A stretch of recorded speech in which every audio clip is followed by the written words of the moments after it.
Teman-teman, coba bayangkan sebuah kantor. Saat pegawai membutuhkan surat keputusan, kontrak kerja, atau laporan keuangan, tapi arsipnya tidak ditemukan. Padahal dokumen itu pernah dibuat dan disimpan, namun ketika dibutuhkan justru sulit dicari. Disitulah pentingnya arsip dalam sebuah kantor. Masih banyak yang menganggap arsip dan dokumen itu sama, padahal keduanya memiliki fungsi dan peran yang berbeda. Jika pemahaman ini keliru, dampaknya bisa cukup serius. Dokumen hilang, data tidak valid, proses kerja terhambat, bahkan bisa menimbulkan masalah administrasi dan hukum. Halo semuanya, sebelum kita mulai, yuk fokus dulu. Dari gambaran video tadi, kita bisa melihat bahwa masalah dalam pengelolaan arsip sering terjadi karena pemahaman yang kurang tepat. Oleh karena itu, pada kesempatan kali ini kita akan membahas tentang perbedaan antara arsip dan juga dokumen. Berikut adalah beberapa perbedaan antara arsip dan juga dokumen. Perbedaan pertama adalah pada perubahan isinya. Dokumen adalah informasi yang masih dapat diubah, misalnya ketika ada revisi atau perubahan isinya. Contohnya, seperti draft surat, laporan sementara, atau konsep kontrak kerja. Sedangkan arsip merupakan bentuk informasi dari dokumen yang isinya sudah final dan tidak dapat dirubah, karena arsip berfungsi sebagai bukti resmi suatu kegiatan atau keputusan. Selanjutnya, hubungan antara arsip dan juga dokumen. Menurut Unair News, dokumen merupakan bagian dari arsip. Artinya, semua arsip adalah dokumen, tetapi tidak semua dokumen dapat disebut sebagai arsip. Ini yang harus perlu kalian ingat. Hal ini karena dokumen termasuk ke dalam salah satu jenis arsip, yaitu arsip dinamis yang masih digunakan dalam kegiatan sehari-hari. Jika dokumen tersebut sudah selesai diproses dan memiliki nilai guna tertentu, maka dokumen tersebut akan ditetapkan sebagai arsip.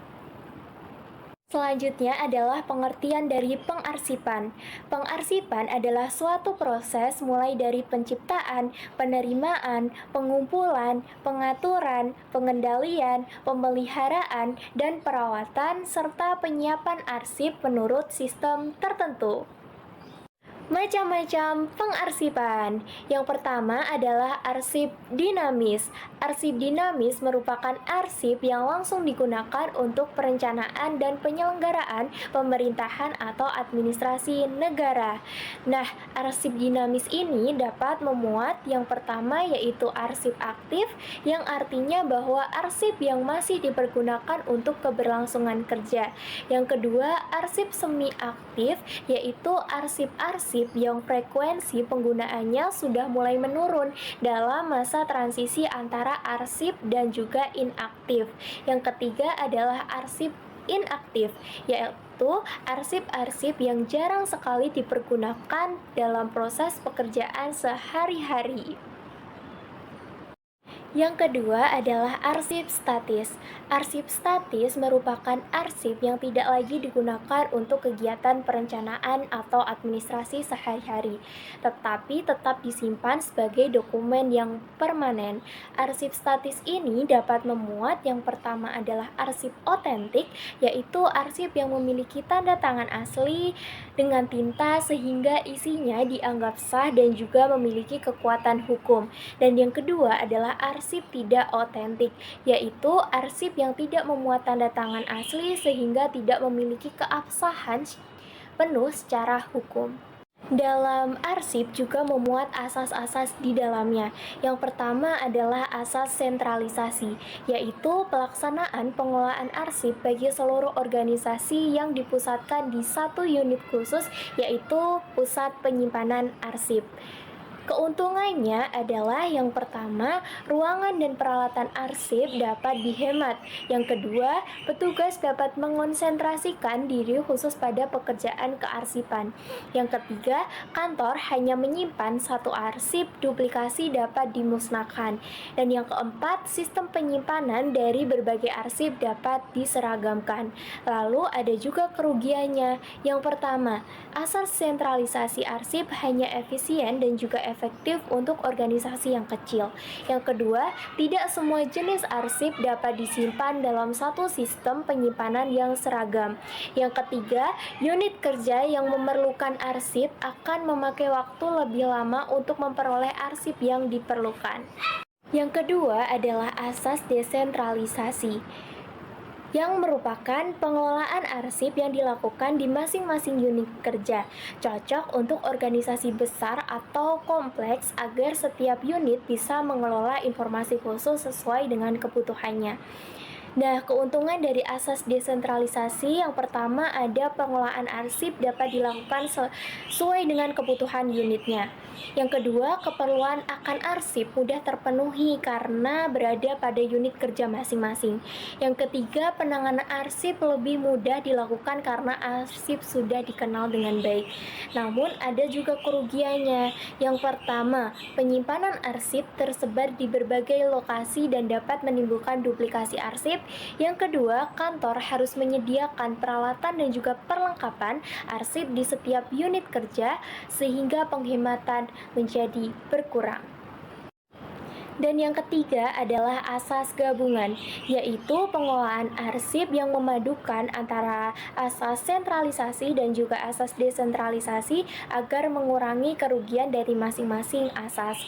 Yang kombinasinya itu berarti arsip aktif dikelola di unit kerja masing-masing dan juga arsip inaktif dikelola di sentral arsip.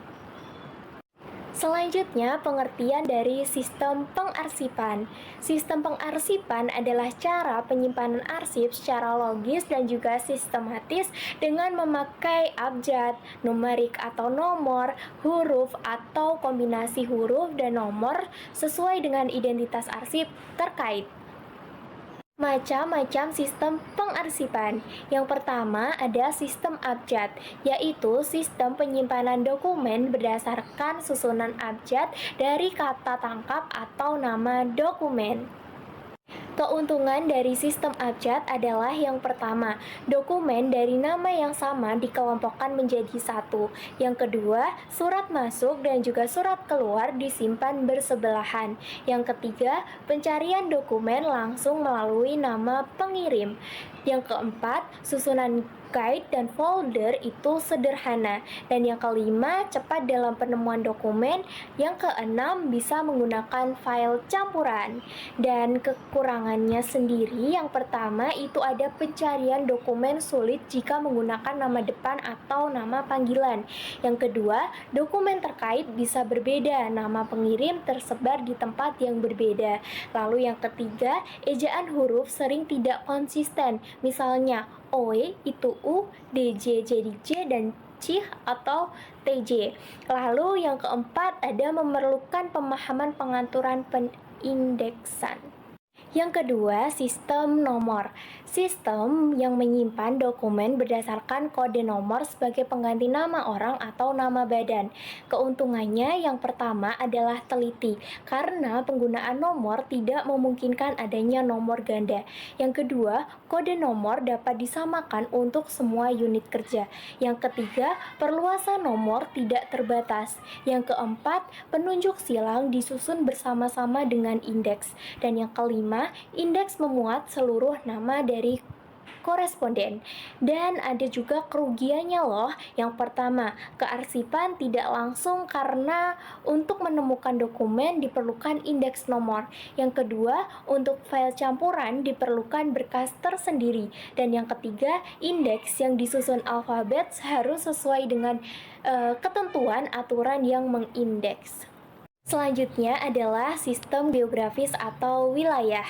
Sistem geografis digunakan untuk memudahkan penyimpanan dan juga pencarian arsip berdasarkan wilayah atau daerah alamat surat, sehingga cocok untuk organisasi atau juga instansi yang beroperasi dan juga melayani banyak lokasi atau wilayah. Keuntungannya adalah mudah dan cepat dalam penemuan bila nama tempat telah diketahui. Yang kedua merupakan melakukan tindakan penyimpanan langsung tanpa bantuan indeks.